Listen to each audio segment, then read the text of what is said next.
Welcome to another episode of Bourbon and Data Breaches, where we cover 5 of the most interesting breaches from this last week. I'm Steve. I'm Connor. I'm Frank. This week we have fires, insurance, and industrial strength oopsies. Let's dive in. Starting off with story number 1. It's never a good sign when a fire safety company gets breached by a ransomware game named Chaos. So we have Chaos here alleging Dafo as their latest victim. They allegedly leaked identity data, customer records, and even financials. Hot mess doesn't even begin to cover it. I'm not too familiar with Dafo. If you think about fire safety systems, right? So I'm assuming there's alarms, things in place, businesses, and this is a Swedish company. Sweden has a lot of high net worth individuals as well. So you think about leaking, sensitive data on individuals, their name, their address, physical address that may want to be kept private. That's information that can be used for other types of attacks, physical security implications, et cetera. So definitely can be concerning and could cause quite a bit of chaos. Speaking of chaos, when you look at that ransomware gang in general, not too terribly active, but if you look, I think they only have a low double digits number of attacks, like 11 total. They've always done 2 to 4 kind of in a spurt, and they go quiet, 2 to 4 quiet. And this is their first one in a few months. Based on trends, they're probably going to pick up a couple new victims in the next coming week or so. We'll see. Well, a company that literally sells fire extinguishing systems now has to explain why it couldn't stop the fire in its own network. As absurd as it sounds, that's the kind of irony attackers love to exploit. Clients in transport and heavy industry and buy the brand because they expect reliability under stress. So seeing Chaos name drop them publicly is the kind of thing that plants the seed of doubt. And now the PR fire is lit. Moving right along to story number 2. TRAF, Industrial Products, a Canadian company. Anubis, the god of death, is creating havoc for TRAF. TRAF allegedly got breached, and the attackers dumped docs related to engineering, vendor contracts, and more. If your bolts and bearings start to show up late, blame the dog-headed deity of downtime. Well, I can see TRAF isn't just machining parts. They are plugged deep into the aerospace and defense supply chain with Airbus, Boeing, Lockheed, and, let's say a prominent client list. If Anubis really has technical drawings, NDAs, employee records, that's probably a nightmare cocktail. Commercial secrets plus national security exposure. It also shows how fragile the defense ecosystem really is. You can have billion-dollar jets, but if the machine shop down the chain leaks your blueprints, then you're still grounded. Exactly. Yeah, they are a producer of highly complex CNC machines, right? So, Frank, to your point, if you're hypothetically going into a threat actor's mind, it's going to be a lot harder to get into someone like a Boeing, but you might be able to get Boeing data by going at the lowest point of entry, which could be a manufacturing company that has less security setup. That's something that could be happening in this case. You look at sensitive procurement documents, engineering documents coming from their vendors, aka companies like large aerospace and defense producers and manufacturers. So again, got to think about the strategy behind the attack. I think that has something to do with it. We're really globetrotting today because the next story is in Nicaragua. We have hit Seguros America and might have just invalidated half of Nicaragua's insurance paperwork. And because it's insurance, you already know there's going to be a lot of clauses buried somewhere blaming this on acts of ransomware. I tried to go to their website. It's down. So this may very well be an ongoing event they're still dealing with. Anytime insurance is involved, it's sensitive information. I believe this organization insures both individuals and businesses.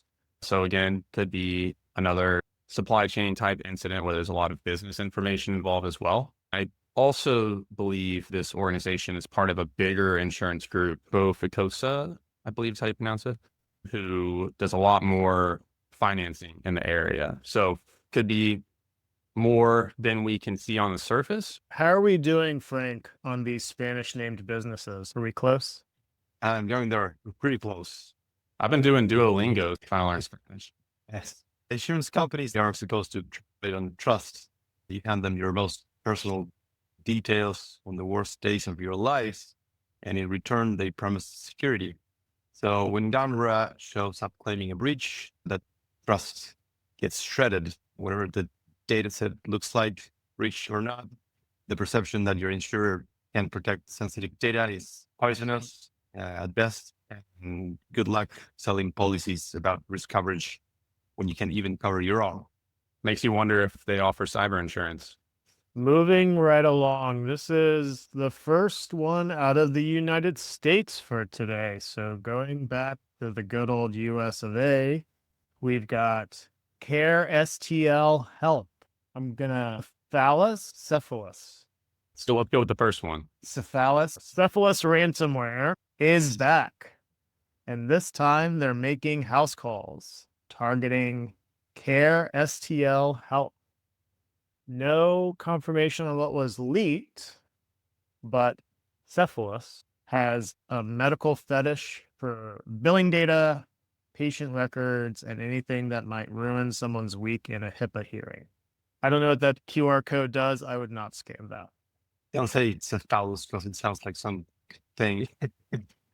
I don't know what these gangs call themselves or what they want to be called. I don't know if it's Cephalus or clearly we've got the god of death and Gunra, which is a more gun-focused Gundam.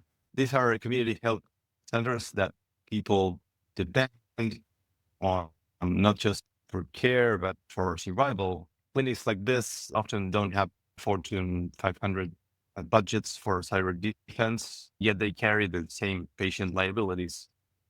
The message here is ransomware groups don't care if you're a small clinic or a national hospital. It's about money for hackers, and patients are always collateral. Cephalus is about half a syllable away from not so fun bacterial infection. And Cephalus, started things. I think their first attack was about the middle or beginning of August. So newer gang, definitely spreading like a bacteria. And they've also, if you look at their targets or victims, they have been a lot of healthcare related organizations. And again, this is another example of that. A lot of patient records, billing information that they've been getting their hands on. So wonder what they're doing with that PII. But I'm sure, obviously, it's good for extortion, right? When there's HIPAA and other potential implications. Glad I can say that word this week. And, that data has a lot of power for things like social engineering, identity fraud, et cetera. I never like to see health records get compromised. Like saying Cephalus is waving around patient records. Hey, And on our globetrotting, we are back to Canada with Baycoat. Baycoat got hit by Akira. Everyone knows Akira now. And now their steel coil coating biz might be uncoated. Leaked materials include engineering docs and internal financials. It's the ransomware equivalent of peeling paint, only your vendor contracts are underneath. Akira, a ransomware game most of us are familiar with, attacking a manufacturing company we're probably not so familiar with. This goes back to what we talked about with TRAF earlier. Coil coating doesn't sound like much, but it's pretty important for industrial applications.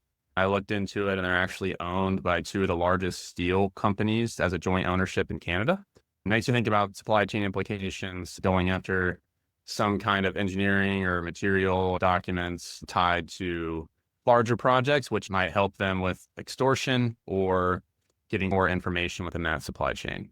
Yeah, I'd like to note today seems to be a pretty heavy manufacturing day. We've got Dafo, who manufactures fire systems. We've got TRAF, which manufactures CNC machines and other key products. We've got Baycoat that's putting on the coating. This seems like an entire supply chain almost.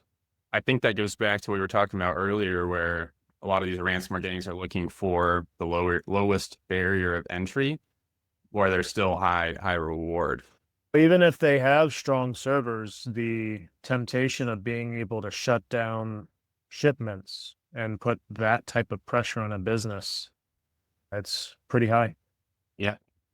We're not just looking at corporate embarrassment, but a supply chain choke point. Baycode. I can reading boycott. Baycode.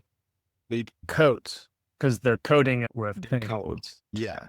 They're moving thousands of colors of coated steel fitting into inspection and appliances. 19 gigabytes of leaked files is more than HR records, its specs, contracts, and financial cuts. And of course, for Akira, that's pure leverage.